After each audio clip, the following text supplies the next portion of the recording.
तर जय शिवराय मित्रांनो, मी तुमचं रितेश व्लॉग्स. तर आज मी आलेलो आहे इस्कॉन टेम्पलला आणि आल्या आल्या आपण असला गाभारा बघितला की 3 वाजता आलो आणि ते 1 तास थांबावं लागलं. हे चालू होते 4 वाजता आणि 4 वाजले नव्हते, आम्ही लवकरच पोहोचलो होतो. आणि मध्ये आल्यानंतर हे असं पिशवीत आपल्या चपलं टाकून मस्त बिल्ला घेऊन मध्ये जायचं. उद्या जन्माष्टमी आहे आणि त्याच्या आधीच आदल्या दिवशी आम्ही मस्तपैकी आलो इस्कॉन टेम्पलला. आणि या पळापळीच्या दुनियामध्ये आपण स्वतःला हरवून बसल्यावर वाटलं असेल कधी तर इथं नक्की या. आपल्या श्रीकृष्णाच्या गाभाऱ्यामध्ये येऊन बसायचं, निवांत स्वतःला निरीक्षण करायचं. आपल्या दैनंदिन जीवनात ती खूप धावपळ असते आणि ती असणारच शेवटपर्यंत. आपल्या मागे धावपळ वगैरे असणारच.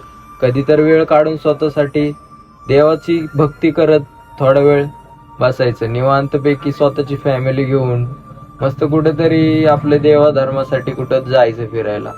तसंच इस्कॉन टेम्पलला पण येऊन तुम्ही मस्तपैकी विजिट करा स्वतःच्या फॅमिली सोबत आणि निवांत आपलं देवभक्ती करा थोड्या वेळ. तुमच्या मनाला खूप चांगलं वाटेल. तर आज पुरतं एवढंच. तर चला नवीन एका व्हिडिओ सोबत भेटू.